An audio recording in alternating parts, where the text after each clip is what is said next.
Waste में 1960s के इस डेकेड में कुछ ऐसा हुआ कि फिर तो हर बंदा ये कहने लग गया कि इसके पीछे भी इल्यूमिनाटी है, उसके पीछे भी इल्यूमिनाटी है। असल में 1960s के इस डेकेड में वेस्ट में, बल्कि स्पेशली अमेरिका में एक मूवमेंट आई थी जिसको बोलते हैं हिप्पी मूवमेंट।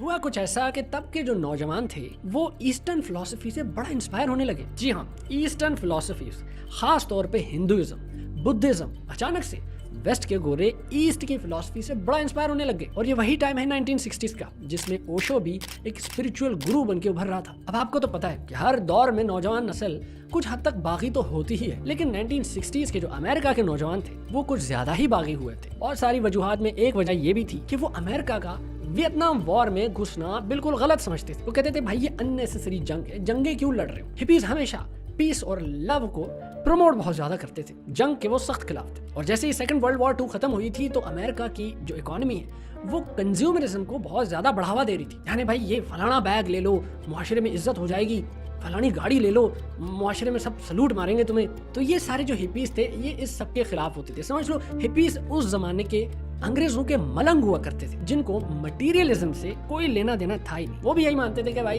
ये सब इधर ही रह जाएगा। इन्वायरमेंटलिस्ट भी बहुत ज्यादा थे। उनका मानना था कि कार्बन फुटप्रिंट इंसान का कम से कम होना चाहिए, प्लास्टिक कम से कम इस्तेमाल करना चाहिए। वो ये मानते थे कि ये खुदा ने जो ये जमीन दी है इसका ख्याल रखना चाहिए। इन हिपीज में रॉक और काउंटर कल्चर म्यूजिक का बड़ा ट्रेंड था और उससे भी ज्यादा ट्रेंड था LSD का, जी साइकेडेलिक ड्रग्स करने का। मैंने बताया ना भाई उस जमाने के मलंग हुआ करते थे, नशों के बगैर कौन सा मलंग होता है। अब आप सोच रहे होगे कि भाई अचानक से ये अंग्रेजों के मलंगों की कहानी क्यों सुना रहे हो, क्योंकि ये वो लोग हैं दोस्तों जिन्होंने दोबारा से इल्यूमिनाटी का नाम लेना शुरू किया 175 साल बाद। ये सब गलत है, ये सिस्टम हमें नहीं चाहिए। ये सब जो हो रहा है ये रियलिटी नहीं है, हम सारे पपेट्स हैं, हमें कंट्रोल किया जा रहा है। इस मजाक में ये जो मिस इन्फॉर्मेशन फैलाई गई उसकी वजह से लोग वाकई में सोचने लग गए कि ये जो गवर्नमेंट कर रही है क्या ये सही है। तो बेसिकली सिस्टम को हिलाने के लिए उन्होंने मजाक में एक मिस इन्फॉर्मेशन फैला दी। लेकिन ये मिस इन्फॉर्मेशन दोस्तों आहिस्ता आहिस्ता वक्त के साथ कुछ लोगों के लिए हकीकत बन गई। वो इस बात पे 100% यकीन करने लगे कि ऐसा ही है, द ऑर्डर ऑफ इल्यूमिनाटी अभी भी जिंदा है।